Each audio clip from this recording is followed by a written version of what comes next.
record. So welcome to the Working Towards Restoration webinar. Appreciate you joining us in your lunch break. I'm Susan Collings and I'm from the Research Centre for Children and Families. There's feedback coming through, we're hearing. I hope you can hear this. I'm joined today by my colleagues, Associate Professor Amy Conley Wright, who is the Director of the Research Centre, and Dr. Betty Liu, who's a Research Fellow at the Research Centre, and also Irene Wardle, who is our Cultural Relationships Manager. And we're also warmly welcome and very happy to have Kate Spalding from the Parenting Research Centre, Wade Mahoney from Wandiyali and Kylie Evans-Locke from Care South, and they will be presenting alongside us. So thank you so much for joining us. We'll be here till about 1 o'clock together. Without further ado, I'd like to warmly welcome Irene Wardle, who will be giving the acknowledgement to country. Hello everyone, I'm a strong Darug woman, a mother, a grandmother, an auntie, and I'd like to welcome you all here today. Warama, Nalawa, Medigar. Hello, come in, sit down friends. I call you all friends today. For those with true hearts and commitment to the social, emotional well-being of a child, you are welcome onto country. I'm zooming in from Duncanjung country on the Central Coast. For today, I acknowledge and welcome you all from the traditional lands that you are residing upon. On behalf of my elders, past, present and emerging, I acknowledge the tireless commitment that you are all working towards in the child protection arena. From the past government policies of protection, segregation and assimilation that have caused such destruction on the Aboriginal children and their unique, complex kinship networks, I thank you all for supporting the foundation of repair and the framework for vulnerable families to build upon. Your work in every capacity is a sign of true reconciliation and the pathway for all Aboriginal and Torres Strait Islander people to be self-determined. I'd like to thank you all for attending this unique webinar and the sharing of knowledge and the importance for all children's connection to their kinship networks and the shaping of their unique identity. September is a calendar of many memories, the Sea of Hands at Uluru in recognition of native title and reconciliation.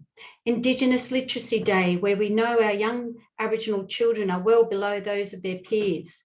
The month of recognition of the memorial of a young Aboriginal man named John Pat, who died in custody, and the rise of incarceration rates, deaths in custody and suicide, in which those outcomes are linked to the child removal and past policies.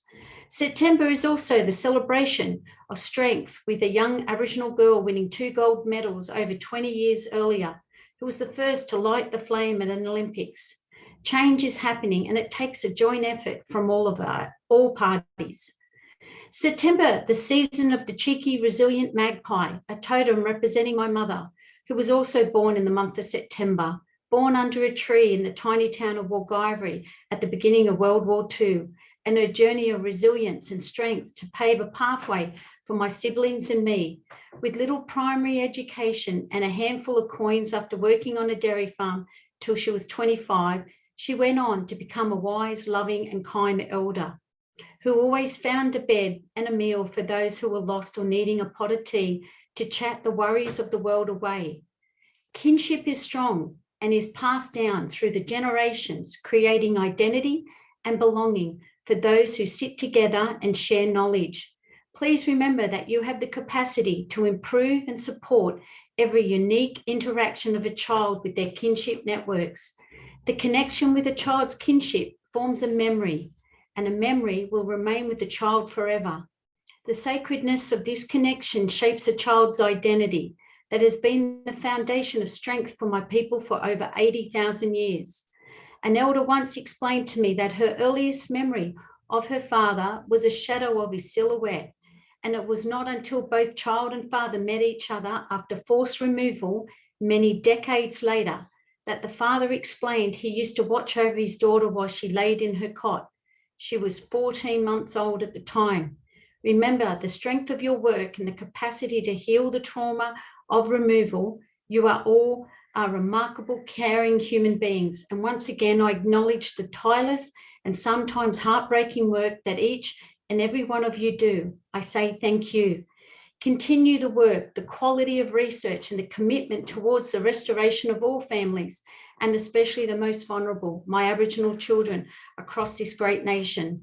I thank you all and acknowledge each and every person who encourages kinship unity and to support the strength to raise a child on their traditional lands with connection to their spirituality and culture. And now, let us pause.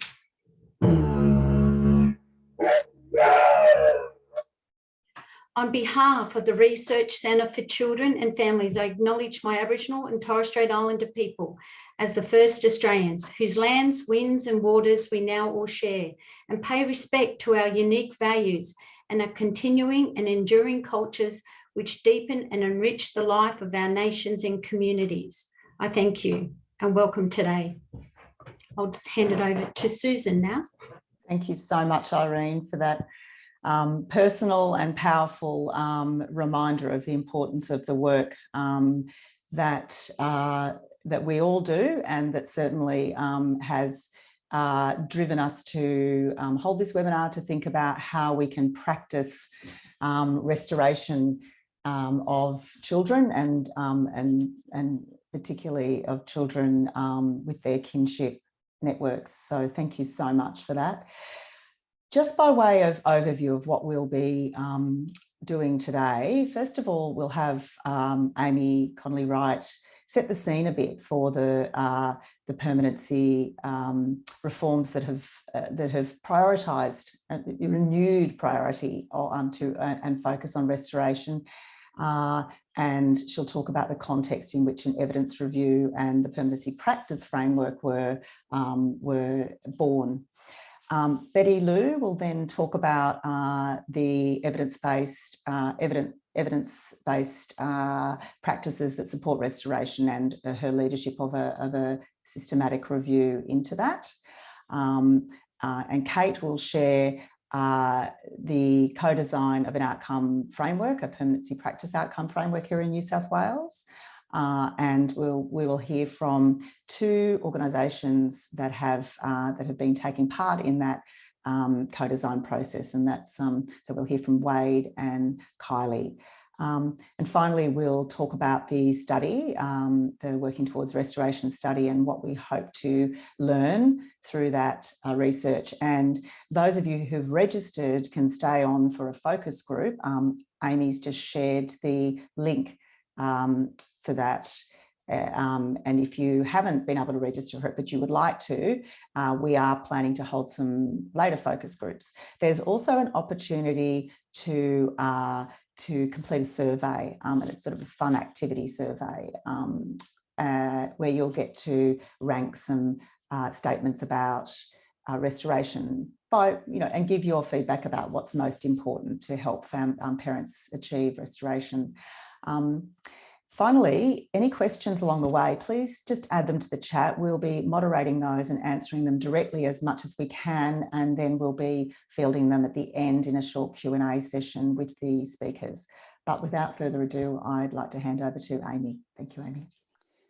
Thank you so much, Susan and Irene, for that really beautiful acknowledgement of country and didgeridoo performance from your son. Really love that.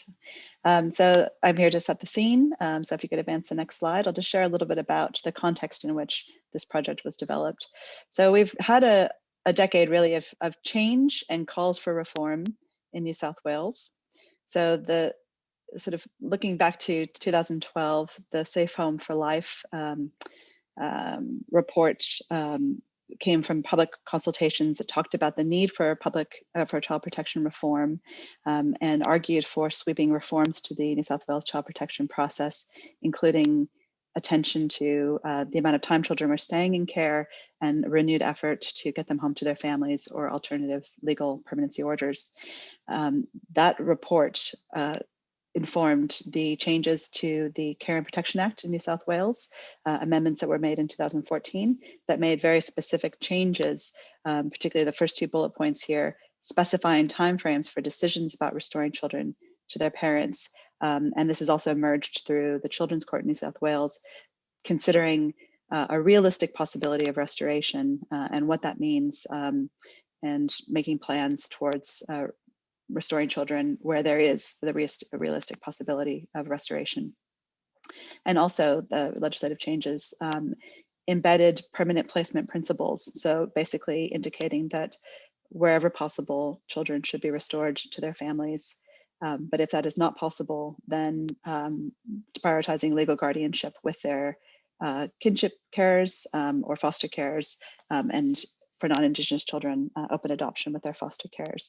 And so these legislative changes, there was again another review, again calling for reforms, and particularly the Toon report, really pointing to the length of time that some children remain in care of 12 years, the whole childhood for some children, and arguing for a renewed emphasis on permanency, in part, among other critiques of the system, and that all of those sort of changes, and particularly the legislative changes, informed the development of the permanency support program in New South Wales.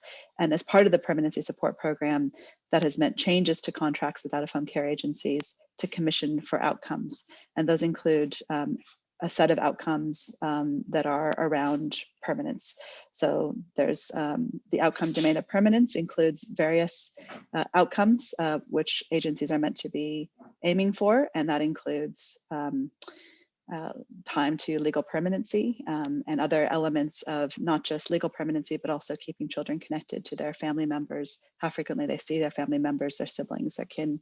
But it's really that shift to commissioning for outcomes and guiding children towards a legal permanency outcome that are quite significant. So if you advance to the next slide, that inspired this project. So going back, and I want to acknowledge Annette Michaud on this call from Parenting Research Center.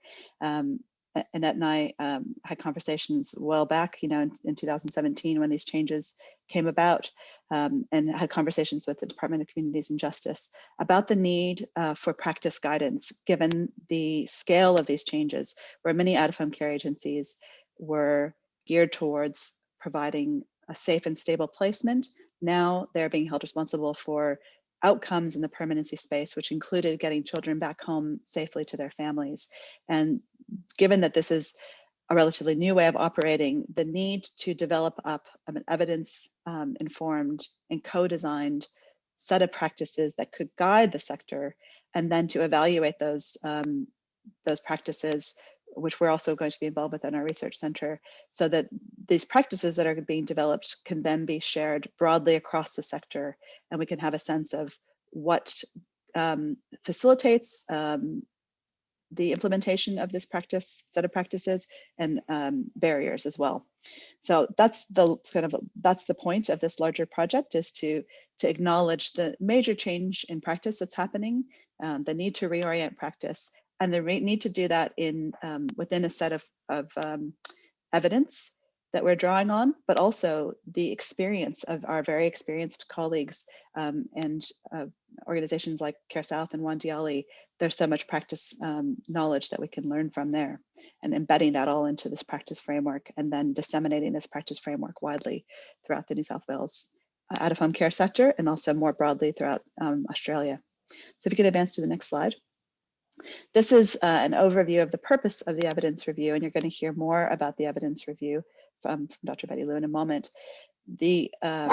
And the purpose of this evidence review in terms of how it's guided the permanency practice framework, which Kate at Parenting Research Center and our colleagues at Care South and Wandiyali will speak about. The permanency practice framework, the purpose of it is to identify the practices and approaches for supporting parents and carers to have the required parenting support, skills, and confidence to offer and sustain a permanent home to children through restoration, guardianship, and open adoption. Our focus today is on restoration, and that is what Care South and Wandiyali are working towards. There's another partner, Benevolent Society, that's working in the other forms of legal permanence. The evidence review was the first part of this process. It was really about identifying where the research is in terms of those practices that are supported in the literature, and Betty will describe that, that identify how to build the capacity of those adults. What can caseworkers do? What are the specific actions that caseworkers can do to support the adults around that child to care for that child and to offer that, offer and sustain that permanent and safe home for the child. And this evidence review, as Kate will talk about, has been used in the initial parts of informing the development of the practice framework, and drawing on that evidence to look at the practices that will be embedded in that practice framework. And specifically, we'll talk about coaching and using coaching as a particular practice that draws on this body of knowledge, but also towards the aims of promoting the competence and the skills of parents and carers. So that's the overall purpose of the evidence review and how that's led on to the framework that's being developed. And I'll hand over now to Betty to speak about the evidence review portion of the project. Thank you. Thank you very much, Amy. Welcome to everyone. I will be talking about the evidence review that I led on, identifying practices within programs that support restoration. So Susan, if you want to advance to the next one. This was a big undertaking in systematically assessing current research about permanency programs. And we utilize a kind of approach called the common elements approach. And this is what I'll expand on in a moment. To identify, discrete practices that caseworkers can use to kind of support that confidence and build those skills. So what it involved was a search of published grey literature for programs that have been what we would consider being evaluated using a very rigorous methodology. So that might have been randomized control trials, quasi-experimental, and kind of pre-test, post-test kind of evaluations of programs within different countries. And to note, majority of them were from the US. So we drew quite a bit from that, given that was what was existing within the research, and looking at studies published in English between those particular years. So I think for the most bit, the best way to talk about the evidence review is, I like to use the analogy of, it's a bit like we're trying to curate the ultimate playlist in Spotify. Like we're trying to curate like something that's, the greatest hits of restoration practices, right? So we're trying to come up with, at first we kind of look up at all these songs, all these kind of music genres, we put them all in a bucket, and then we might start filtering these out. So we put these programs all there, and then we might play each song one by one. And then we try to figure out, does this song belong in the playlist or outside the playlist based on the number of parameters?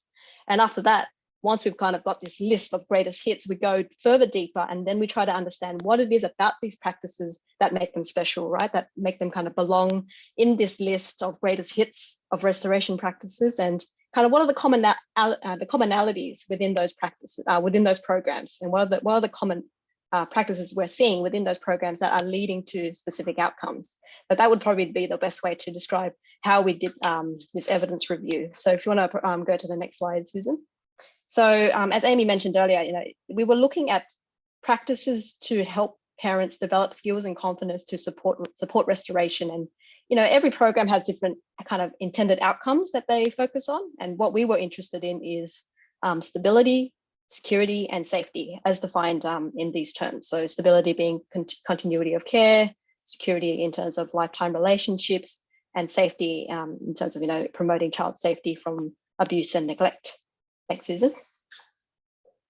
This is for any people who love systematic reviews like myself, and this is kind of the process we went. It's kind of you throw everything in, you do some really good searches, and then you throw it all in, and then you do a very extensive screening process to figure out which programs have been rigorously evaluated. Like look at the way the study design. We look at the outcomes that we're interested in to see whether those programs are targeting those outcomes, and then we kind of filtered through. We started with about 1,200-ish, and we ended up with about 12, which we consider to be part of our our ultimate playlist of programs. Thanks, Susan. And this diagram is showing, it's kind of like, there's different ways you can look at research, right? At evidence, you can look at the top level, you're assessing the research itself, you're assessing the study design, like was it a randomized control trial? Was it a quasi-experimental? Was it a pre-test, post-test? At the second level, you go deeper in, once you've established the kind of study design and the rigor, you look at the program or the intervention itself, right? You look at what was the study population, what was the outcomes that they were targeting, how were they evaluating, what were the kind of key results, and what were the outcomes that the program had a positive effect on. And then at the third level, which is kind of like that common elements approach I'm alluding to, it's like you're drilling down the program and you're breaking it into these kind of building blocks, these common elements that kind of form up.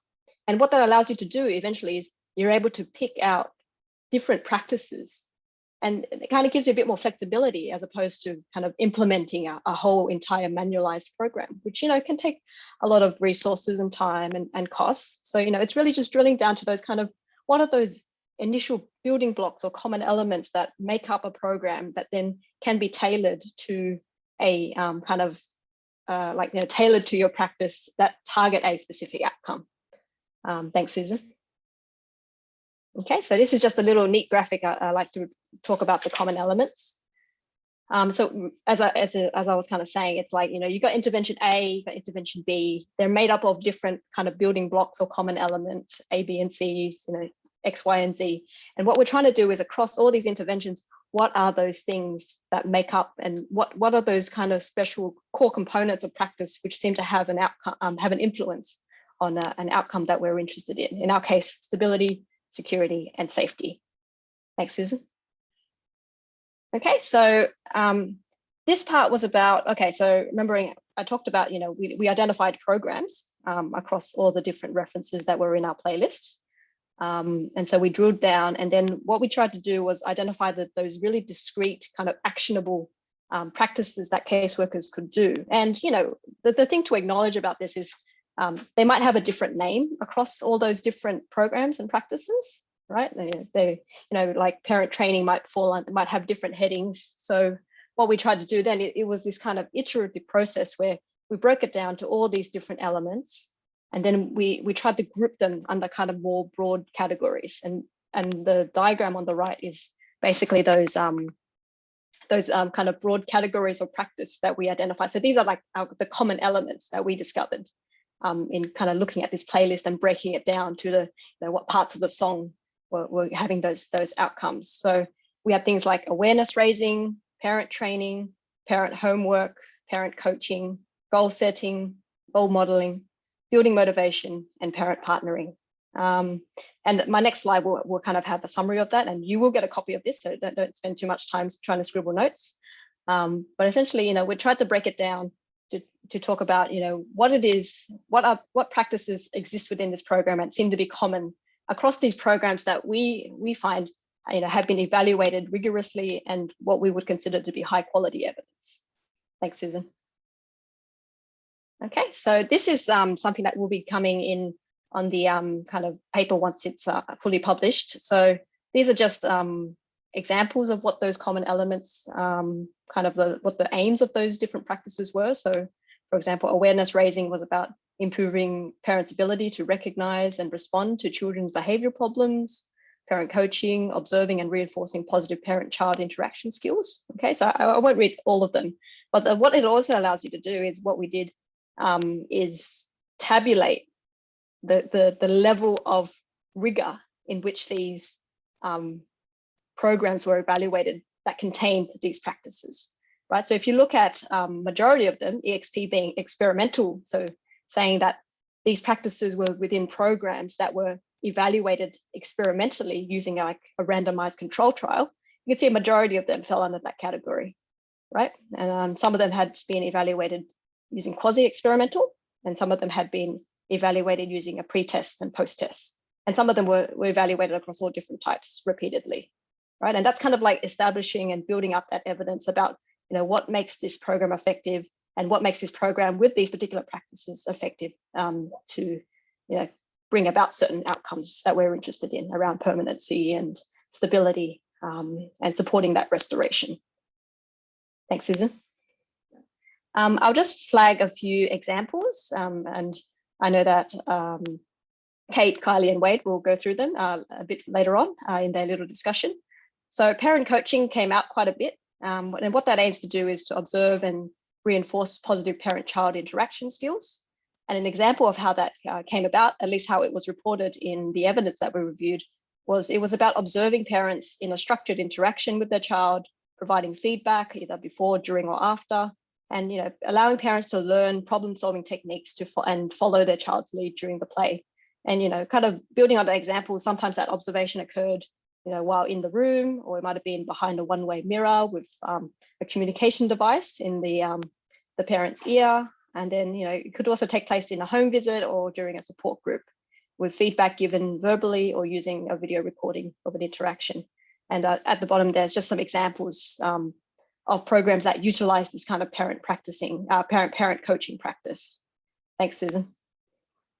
Another one I wanted to highlight is goal setting. So aiming to support parents to identify specific goals to address parenting problems, inviting parents to identify areas that present issues for them and set, you know, small achievable goals around them, and the role of the caseworker in offering that support, building up skills, reinforcement, and monitoring of progress. And again, some programs where those practices were implemented. And my last program, thanks, Susan. And there were practices about building motivation. So encouraging, kind of building up parental engagement and building up that motivation to change. So a lot of it based around building empathy and trust with the parent, exploring where there might be resistance to change and discrepancies between parents' goals or values. So it was really, so this was about, you know, practices that build up that collaborative relationship with parents that are supportive and motivational, which featured very prominently in the program Home Builders, which you might have heard about already. So that's it from me. That's our evidence review. So in the end, the hope is that, you know, you can use these findings in a few ways. You know, it can be used to inform the practice that you're doing. You know, if you're interested in targeting specific issues or specific kind of concerns parents might have in restoration, it allows you that kind of extra flexibility in being able to select and tailor different practices depending on who you're working with and what kinds of outcomes you're looking to affect the change,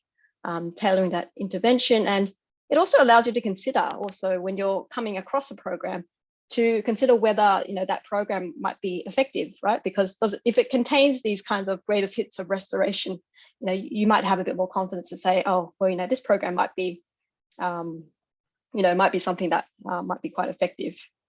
So yeah, that's really it from me. I think I'll pass it back over to Susan. Thank you, everyone. Thanks, Betty. And as Betty said, you will get the slides, and also there is going to be a publication that delves really deeply into this evidence review. So stay tuned, those on our mailing list. We will be letting you know when that is published. So I'd like to now hand over to Kate to talk about the process and approach that Parenting Research Centre has undergone in terms of this, the practice development, the practice framework. Thanks, Kate. Thank you, Susan. Thank you, lovely. It's a real pleasure to be part of this webinar. Thanks for inviting us to take part. So as you've heard, the Parenting Research Centre is working closely with Wandiyali, Care South, and also the Benevolent Society, more in that guardianship and open adoption space, to develop a practice framework that applies to the permanency support program. And as you'll have heard from some of those examples that Betty gave, the focus of the framework is a coaching approach that really aims to build adult capacity and confidence in areas such as goal setting and problem solving. And based on research evidence, the coaching approach looks at practice at the behavioural level. So this is real day-to-day practices that practitioners undertake directly with parents and carers and families, rather than at the still important sort of case management or systems level. This particular project was commissioned and funded by the Department of Communities and Justice, and the practice framework that we're developing with the agencies will align with the department's practice framework and with the Human Services Outcomes framework as well. Thanks, Susan. So we know from research evidence that it can take a good 2 to 4 years to successfully implement an innovation, such as an evidence-based program or a practice framework along the lines of the one that we're developing. And the implementation research suggests that there are a number of phases that can lead to long-term sustainability. And there are some key processes that have been identified that we really need to attend to at each phase. So the PRC draws on the model depicted here, which is from Dean Fixon and colleagues at the National Implementation Research Network, drawing on that implementation research to really help support effective implementation. This process begins with discovery, or also sometimes known as exploration, which is a process of exploring what the need is and understanding current practices. And I'll go into that in a little bit more detail in a moment. We also go through a practice design phase, which I'll also explain in a moment. Moving towards sustainable change then involves moving through installation and early implementation phases. So installation is a process where agencies are really getting ready to implement the framework and putting in place some of the necessary structural supports. So this might include, for instance, amending relevant policies and procedures, reviewing caseloads, and of course, taking part in training. And at this stage, we will be establishing local and central implementation teams, which is a strategy that has been shown in the research to be effective in supporting implementation. So that's the installation phase. And then we'll be working with Wandiyali and Care South as we move into the early implementation phase. This has been described, I thought this was a lovely description, as the initial awkward stage of implementation, where practitioners and agencies are really learning and testing new practices and finding their footing in this new way of working. And throughout this stage, the PRC will provide coaching support to those who've been trained in the framework to really help to bolster the new skills, the practicing of new skills and the development of confidence in practitioners. And together with the agencies, we'll monitor how the implementation is going. So it's a process of learning and making changes along the way. This early implementation stage is where this particular project is going to end, although there will be a process evaluation that the University of Sydney is undertaking, which we're really excited about, so that we can learn about the feasibility and some of the processes behind implementation. But in Fixon's model, there are some final phases to be addressed that are full implementation and sustainment. And this really involves maintaining and improving practice and essentially putting a really reliable, sustainable infrastructure in place that will actually support the change to practice. So that's a high-level overview of the model that we follow to support implementation with Wandiyali and Care South. And Susan, I might then go into exploration. Thank you. So this first stage of exploration, as you've already heard, this began with the University of Sydney conducting an evidence review of effective practices for adult behaviour change. And the PRC consulted with staff at Wandiyali and Care South through a series of interviews and focus groups with practitioners and team leaders. And we also reviewed relevant documentation from each agency. And these consultations and the document review related to the outcomes that they're aiming to achieve for children and young people's well-being and the practices that they already have in place to achieve those outcomes. So drawing on the findings of that work, we then ran a series of workshops with Wandiyali and Care South practitioners and team leaders to identify the immediate and longer-term outcomes for the well-being of children and young people and their families within the restoration space. And this process resulted in us developing an outcomes chain or a theory of change. So a theory of change maps out what has been described as the missing middle between the activities that a program does on the ground and how those activities then lead to the desired goals and intended outcomes. So we started by identifying the desired long-term goals and outcomes, and then we worked back to identify what needs to be in place at various levels for those goals to happen. And this provides the grounding for the practice framework. I'll move now just to briefly describe the design process. Thanks, Susan. So the first step in the design process was to test the assumptions that we had made as a group in the outcomes workshops against the available evidence, and then we updated the outcomes train accordingly. This process, alongside the University of Sydney's evidence review findings, allowed us to identify the practices for the framework. And we are currently in the process of working closely with Wandiyali and Care South to review, test and revise those practices. We do this through a series of design team meetings that are all taking place remotely through the wonders of Teams and Zoom.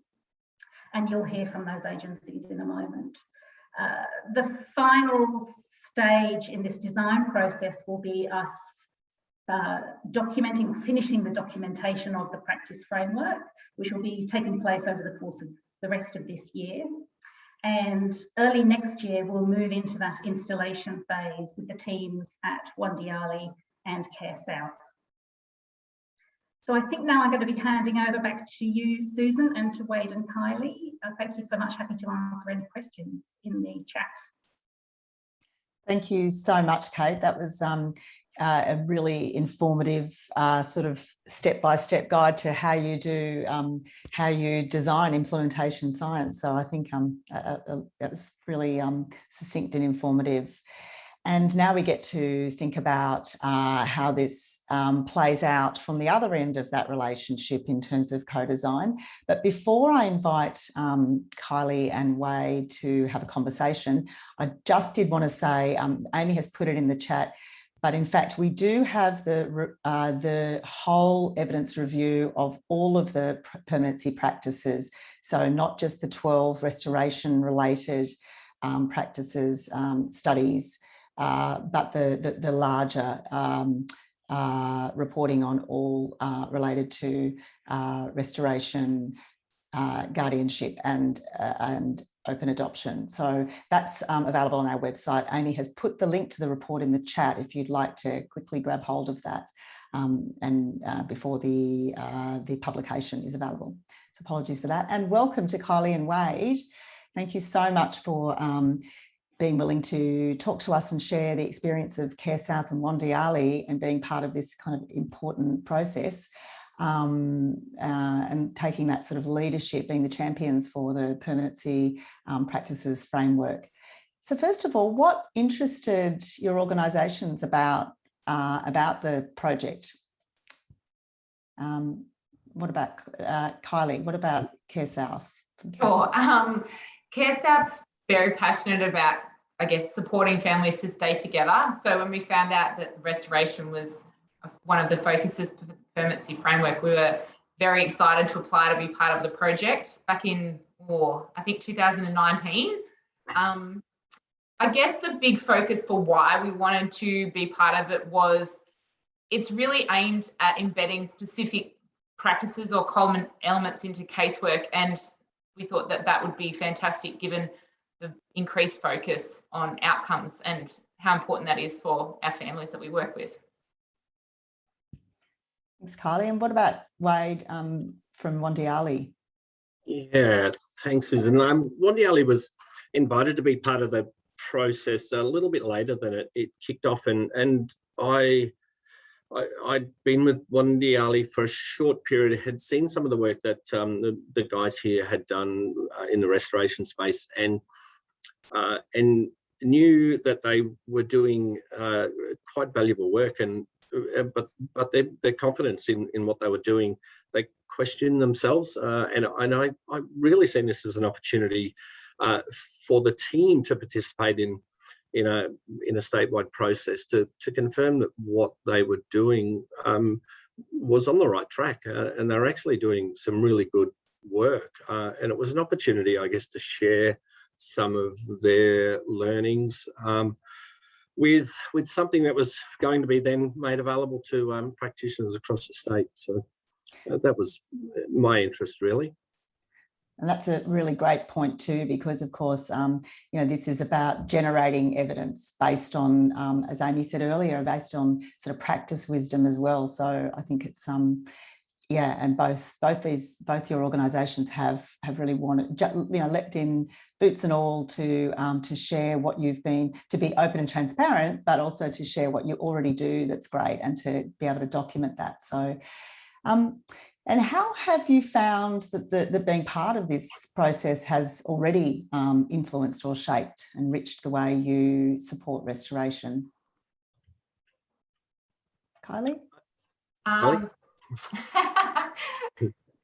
For us, I guess, being part of the project has really facilitated that greater discussion and focused on the link between evidence-based practices and the way that we work with families. So it's really highlighted the link and what we need to do to get from here to here, if you like. It's often a bit mystified, I think. So it's taken some of that mystification away, and it's highlighted the significance of purpose and planning that we need to do when we're undertaking this work as well. I think that's probably the main things for us. Wade? Yeah, for one year, I mean, it's been a massive boost in the confidence of our team members that are participating. To see those guys on within the design team meetings with Care South, to hear the conversations that our guys are having with another team from another organisation that we hadn't met prior to this. It's really quite confirming that our guys are doing as good a work as what we're seeing across the state, and we're learning incredibly from the really tolerant, forgiving and engaging Chris Tran and Catherine Murphy who facilitate those design meetings. It's just a really good experience for our guys to be a part of. Fantastic, and it's testament to that that community building, community practice building approach, really, isn't it? How much individuals and organisations as a whole can kind of get out of this sort of facilitated shared learning space, and yeah, so I'm sure there will be lessons for the sector from that you will be important leaders and champions in, Wade and Kylie. Do you have any key lessons you want to share with the audience today? Do you want to go first this time, Wade? No, you can. Happy for you to go. Key lessons. I guess for us, one of the things that's really stood out is the link, I guess, between the legal aspects of restoration and how we make them kind of sit with the casework. And then I guess when we've been working as part in the design team meetings as well with Wandiyali and the Parenting Research Centre, it's really having those conversations to draw out the language that we use with families, how we can best engage. And those conversations are always lively. And yeah, Chris and Catherine are very patient with us.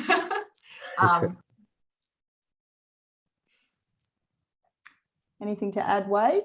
Yeah, look, I think the structure that we all do the work, and we've really confirmed that we are doing what we need to be doing, I guess, without the structure. That's been a really good learning for my team, is around structuring how we order the work that we do with parents. And I think out of that, and it's a lesson that's sort of growing through the sector more and more these days, is the importance of relationship between birth families and carers of children and young people that are going to be restored, and how that can make or break the end result that we're all hoping for. And I guess that the critical part of input from families and input from parents, when that, we're sort of learning that when that begins early in a child or young person's care experience, it means much better back-end results when we're looking to restore. Absolutely. And how vital, I guess, caseworkers are to facilitating that in the ways that Betty talked earlier about from the evidence around sort of building those relationships, those strong relationships early, Wade. And I liked your point too, Kylie, about planning. And so, because one of the things is, I suppose, that's important is, you know, is taking so much of the intuition out of it and being, you know, sort of like, you know, aiming for consistency so that you know what things are working and what things to tweak. So that's, yeah, it's great. And what are you hoping for and what are you looking forward to? What comes next and what are you excited about? Right? We're really excited, I guess, about, I think we've got a few more design team meetings left, but it'll be fantastic to see what comes at the end, I guess, and start to put that into practice. That's, I guess, what we're most excited about, seeing that kind of the framework and having a bit of a draft to test and try. Yeah, I agree. More of Betty's restoration playlist of greatest hits, because they're really good. They're really good practice tools, and we know they're out there, but it's time to find them as a practitioner that you just don't have, to put those in, see those, my guys read those, and some of the conversations that we have in the lead up to design team meetings around those greatest hits, it's terrific learning, and I just look forward to that continuing on. Like Kylie, I'm really looking forward to seeing the end result and for my guys to see where their input has contributed to that. You know, we've sort of seen little snippets of it already in some of the sort of practice models that are put to us, that Catherine and Chris send out to us, and we're seeing a little bit of our input sort of within those already. I'm going, oh, wow, and it's really empowering to my team. It's you know, I just look forward to continue to see them grow with confidence out of this process. Fantastic. And I know all of us are really looking forward to seeing it too, to seeing the fruits of your productivity and your labour, and seeing what you come up with in terms of the framework. So I guess we can stay tuned and hope there will be another webinar where that gets showcased in the future. But thank you both so much for sharing your thoughts and experience of being part of leading this process. And if anybody would like to ask any questions, please do so. You can share them in the chat, and or you may prefer to unmute yourself or let us know. If not, while we're waiting for that, we can just tell you a little bit more about the study. And I think I will just move on, and feel free. We've still got a bit of time, so if you have something, you can just let us know.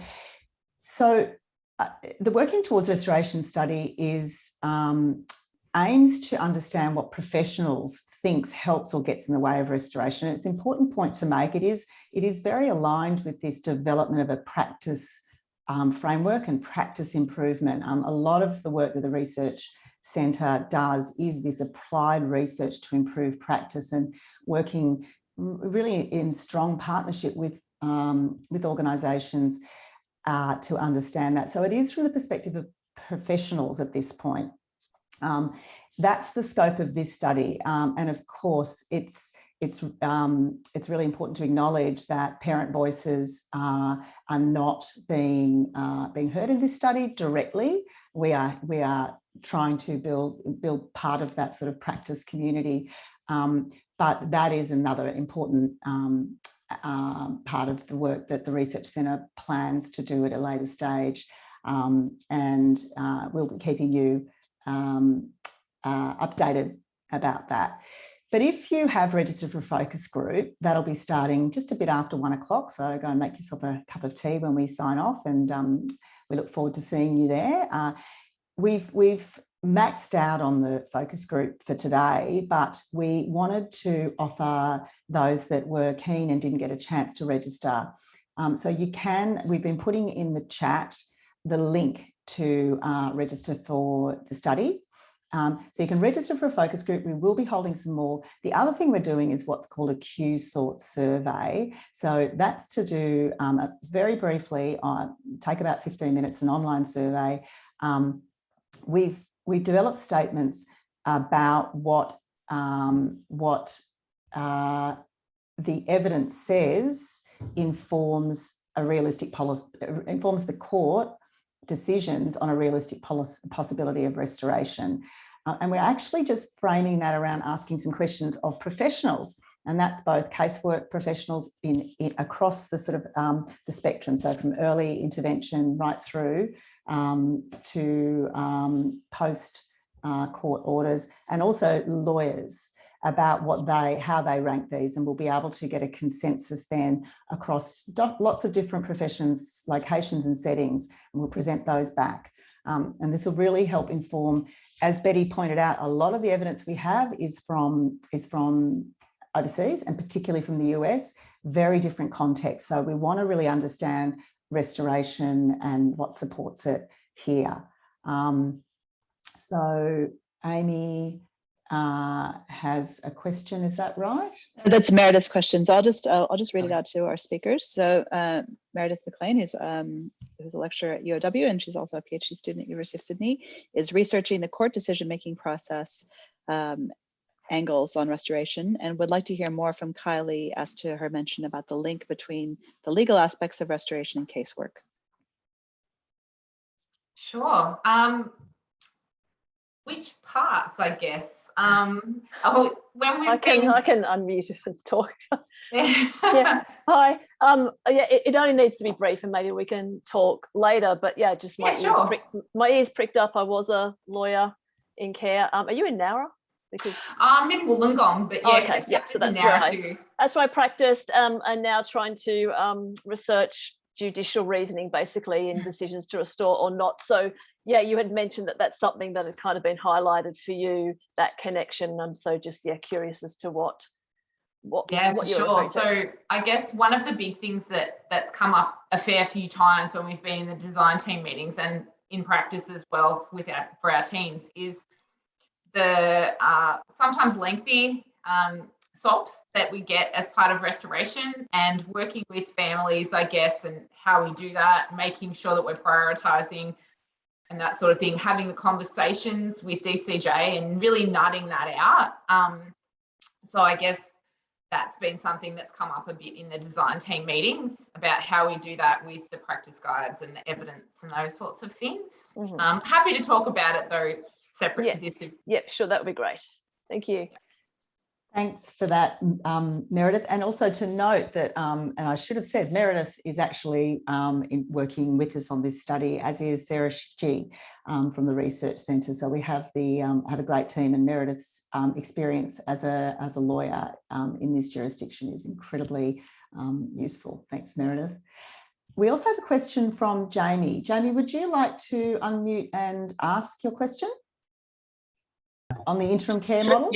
Yeah, certainly.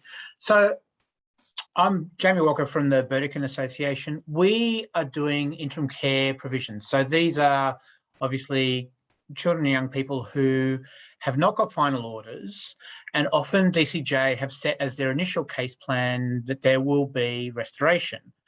The quandary we often encounter is that during the between 3 and 12 months that the young person is in care, there's a lot of ambiguity around which agency is best placed to take up which part of the restoration activities. And I know some of that will come around due to the statutory as opposed to non-statutory role, as well as who has day-to-day contact with the child as opposed to weekly visits. I suppose my question was, what is the research showing us about which kinds of tasks are a best fit for those two very distinct roles in that young person's experience? Because my sense is we don't have it quite right yet in terms of the provision so far in New South Wales. It's a good question, Jamie. Does anybody have anything to? I mean, I think that you're absolutely right. We don't have it certain in New South Wales. I hope you're joining a focus group, because this is where we're going to get a chance to delve more deeply into some of these questions about the barriers that individuals and organisations face when they're working with families where there are court matters and restoration's the goal. So, can I just from a practice point, Jamie, yeah, you're right. A child or young person on interim care doesn't actually quite fit within the PSP funding model. Also, for agencies, non-government agencies or funded service providers to then do a primary case management. So it is an issue in terms of, I guess, a funding or a contractual model outside of then the legal aspect for that short time frame to achieve what needs to be achieved for children and young people to go home. Often it's left with the department who we know don't have the time to do as thorough, I guess, work with families as we'd like them to be able to do, and often it doesn't fit within a contracting model for us to be able to do it. So it's a difficult space. The other thing, just to complement that, we just had our latest OCG audit, and this was one of the areas where they flagged who has the responsibility here.